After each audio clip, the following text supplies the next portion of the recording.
What do you want? Your life. Really?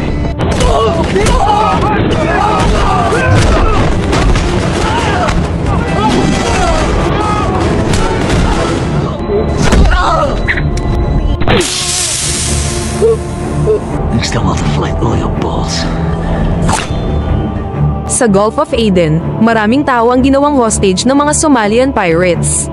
Habang ang leader ng mga pirata ay nagbabantang papatayin sila dahil sa kanilang pagtanggi na magbayad ng ransom, napaligiran sila ng isang grupo ng mga elite na mersenaryo na tinatawag na expendables na idineploy upang iligtas sila. Binubuo ang koponan ng leader na si Barney Ross, Blade Specialist Lee Christmas, Martial Artist Yin Yang, Military Veteran Gunner Jensen, Weapons Specialist Hale Caesar, at Demolitions Expert Toll Road. Inutos nila sa mga pirata na palayain ang mga hostage kapalit ng pera. Nang hindi sila pumayag na sumunod, nagpaputok si Gunner na humantong sa matinding labanan sa pagitan ng dalawang grupo. Nang humupa na ang sitwasyon, sinubukan ni Gunner na bitayin ng isang pirata. It's good to hang pirate! Ngunit pinigilan siya ni Barney at Yang bago siya itinali sa eroplano. Pagkabalik mula sa misyon, binisita ni Lee ang kanyang kasintahan na si Lace, ngunit nalaman niyang may kinakalabit na siyang ibang lalaki sa kanyang likuran. Nainis si Lee tungkol dito, ngunit nakipagtalo si Lace sa kanya dahil hindi niya siya lubos na kilala, at hindi rin siya nagbabahagi ng anuman tungkol sa kanyang trabaho. Kahit na sinubukan niyang ipaliwanag ito kay Lee, hindi siya nakinig sa kanya, at galit na umalis. Pagkatapos nito, bumisita si Lee sa isang tattoo parlor, kung saan nagpapatato si Barney mula sa kaibigan niyang si Tol. Nang makita siyang galit, pinasaya nila si Lee, at ipinaalam sa kanya ang tungkol sa paparating na trabaho. Ang Valena, isang isla sa Gulf ng Mexico, ay pinamamahalaan ng diktador na si General Garza, na inaapi ang kanyang mga tao sa tulong ng kanyang kaibigang Amerikano na si James Monroe. Kalaunan, ipinatawag si Barney upang makipagkita sa kanilang handler na si Mr. Church, na nag-alok sa kanya ng trabaho. Sa gitna ng kanilang pag-uusap, ipinakilala siya ni Church sa isa pang lalaki na si Trench Mauser, na nabunyag na karibal ni Barney. Ipinaliwanag sa kanila ni Church ang tungkol sa isla ng Valena, at inihayag na ang maliit na isla ay may napakalaking resources, na nag-a-attract sa maraming tao sa buong mundo, at isa na sila dito. Bilang kasalukuyang pinuno, si General Garza ay nagdudulot ng mga problema sa kanilang patuloy na operasyon at hinahamon din niya ang kanilang autoridad. Dahil dito, gusto ni Church at ng kanyang kumpanya na idispatcha siya. Pagkatapos marinig ang tungkol sa kaso, ibinigay ito ni Trench kay Barney, na pumayag na gawin ang misyon kapalit ng $5 milyong. Bago i-finalize ang deal, binalaan siya ni Church tungkol sa mga kahihinatnan, ngunit tiwala si Barney na magtatagumpay siya sa operasyong ito.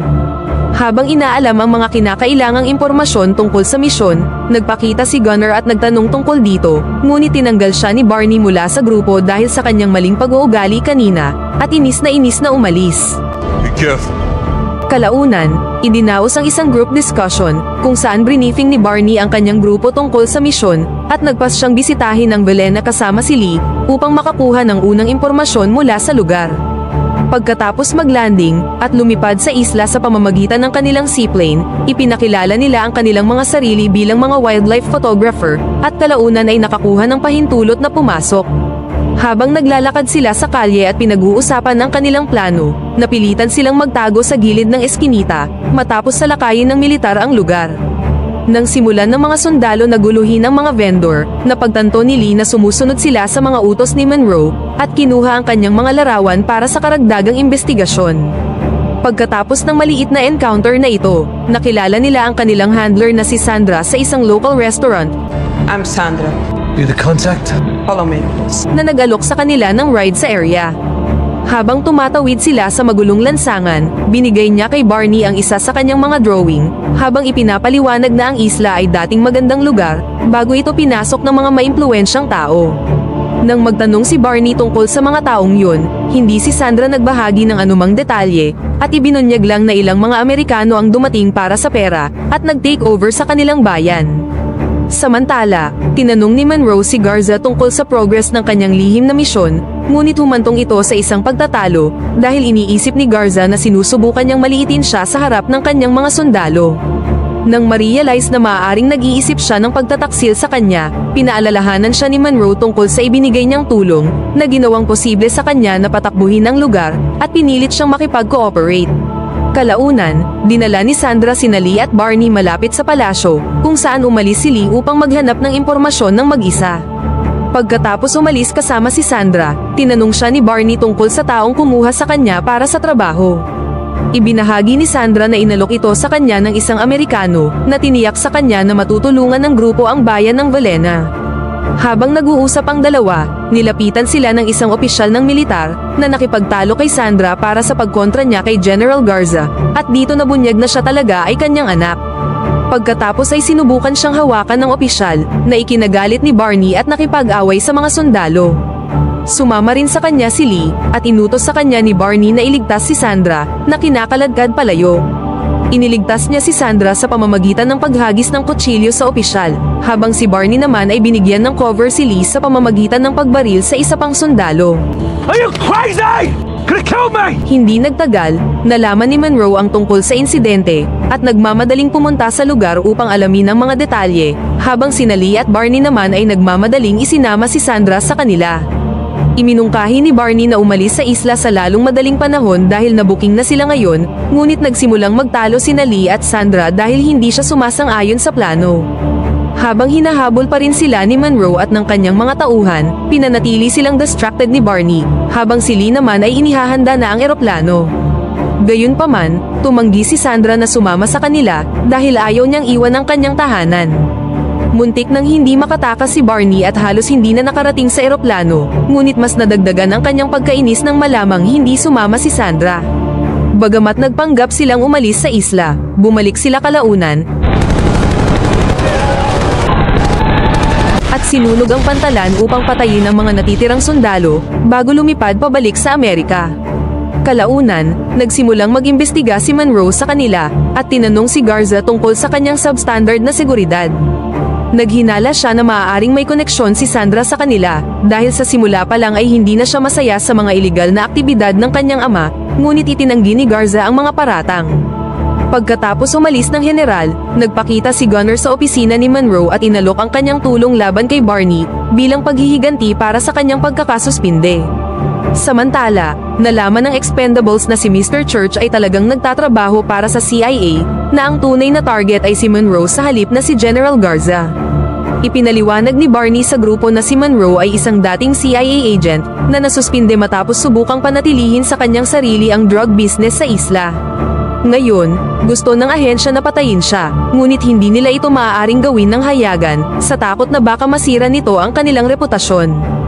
Kahit na humingi sila ng tulong kay Barney, nagpasya siyang i-abort ang misyon, habang ang grupo naman ay sumang-ayon sa kanya. Pagkatapos ng meeting, bumalik si Lee kay Lace, at na-realize na binubugbog siya ng kanyang bagong kasintahan. Sa pagkainis, nagpasya si Lee na turuan siya ng leksyon at pumunta kung saan siya naglalaro ng basketball.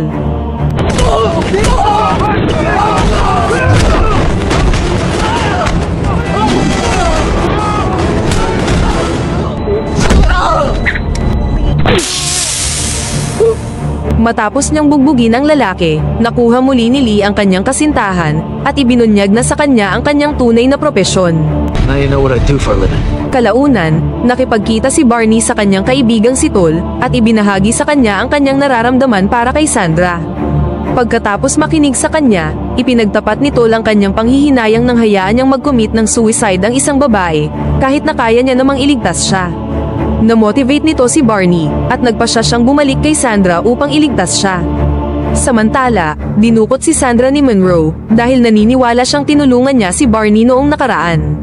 Nang makita si Sandra sa labas ng palasyo, sinigawan siya ni Garza dahil sa hindi niya pag-alis sa isla, ngunit nakipagtalo si Sandra sa kanya, habang inaakusahan siya ng pagpatay sa mga inosenteng tao.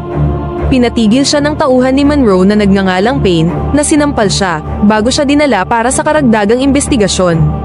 Sinimulan niyang pahirapan si Sandra, sa pamamagitan ng paggamit ng waterboarding technique, habang patuloy siyang pinipilit na ibunyag ang kinaroroonan ni Barney. Si Barney, na hindi maiwasang isipin ang kaligtasan ni Sandra, ay tinipon ang grupo at inihayag ang kanyang desisyon na bumalik sa isla ng Valena. Bagamat inalok nilang sasama sila sa kanya, ininsist ni Barney na aalis siya ng mag-isa, ngunit sinamahan pa rin siya ni Yang. Paglabas nila sa hideout, sinimulan silang sundan ni Gunner at ng kanyang mga tauhan sa kalsada. Hindi nagtagal, inatake nila ang sasakyan, ngunit iniligtas ni Barney si Yang at nagplano ng counter-attack. Sa kanyang mungkahi, pumunta si Yang sa likod ng sasakyan upang i-handle ang crossfire, habang si Barney naman ay sinusubukan ng kanyang makakaya upang makaalis sa lugar. Pagkatapos ng matinding habulan, pareho silang napunta sa isang garahe, kung saan nakipaglaban si Yang kay Gunner. What do you wear? Size 3? Matapos makakuha ng ilang suntok mula kay Yang, sa wakas ay gumanti na si Gunner, at nang malapit na niya itong patayin, binaril siya ni Barney. Agad na pinagsisihan ni Barney ang pagbaril sa kanya, at sinikap na aliwin siya.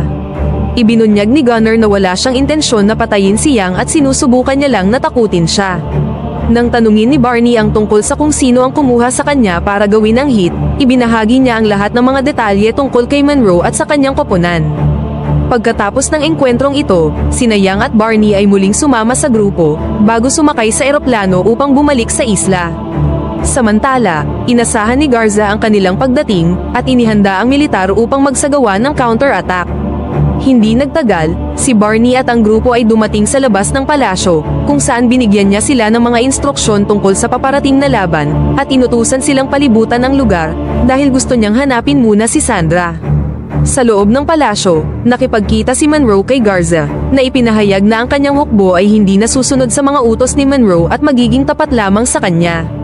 Inakusahan din niya siya na pumanig sa CIA, at ipinadala si Barney para itumba siya. Samantala, ang grupo ay nagsimula ng kumilos, sa pamamagitan ng pagtatanim ng mga pampasabog sa paligid ng lugar, at pagpatay sa mga sundalong humarang sa kanila. Samantala, hostage pa rin si Sandra, kung saan ang mga abductors ay patuloy siyang pinapahirapan. Hindi nagtagal ay iniligtas siya ni Barney, na biglang nagpakita at pinatay ang lahat para iligtas siya.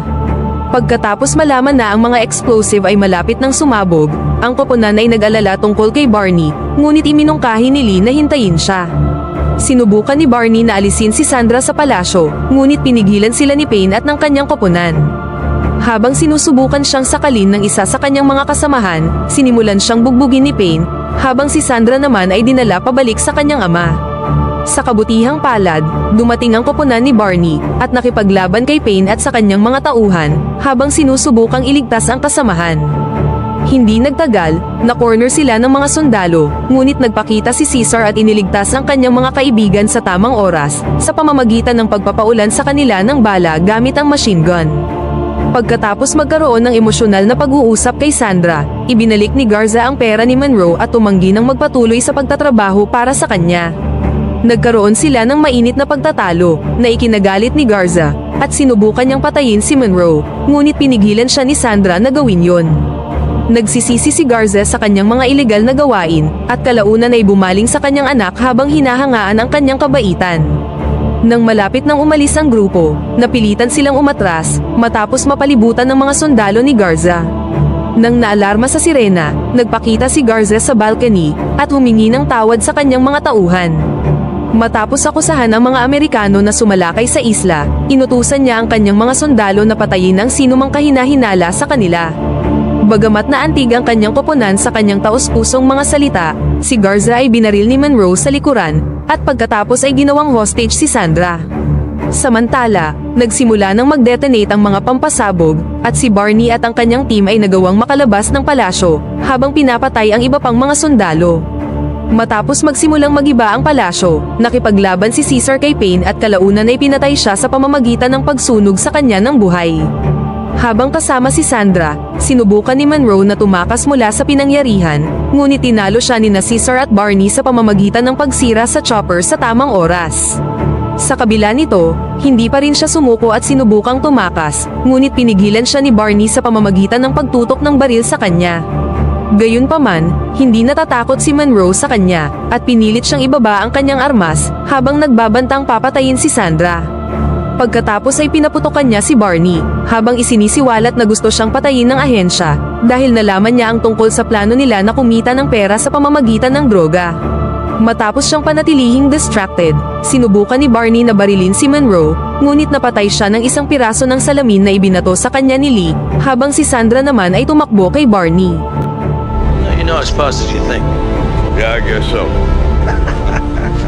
Habang ang grupo ay malapit nang umalis sakay ng eroplano, ibinigay ni Barney ang kanyang reward money kay Sandra at pinayuhan siyang gamitin ito para muling itayo ang bayan ng Valena.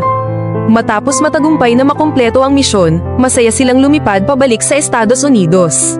Makalipas ang ilang araw, ipinagdiriwang ng grupo ang kanilang tagumpay sa tattoo parlor, kung saan nakilahok sina Lee at Tul sa isang kompetisyon sa paghagis ng kutsilyo, habang si Gunner naman, na nakarecover na mula sa mga injury, ay muling sumama sa grupo. Ilang sandali pa, nagsimulang maglakad si Lee palabas ng parlor, habang nagbibigkas ng nakakatuwang tula kay Tul, bago tinamaan ng bullseye mula sa labas, at dito na nagtatapos ang pelikula. Pakipindot naman ng like button kung nagustuhan mo ang pelikula at kung hindi naman, pindutin mo ng 2 beses ang dislike button para lang makasiguro.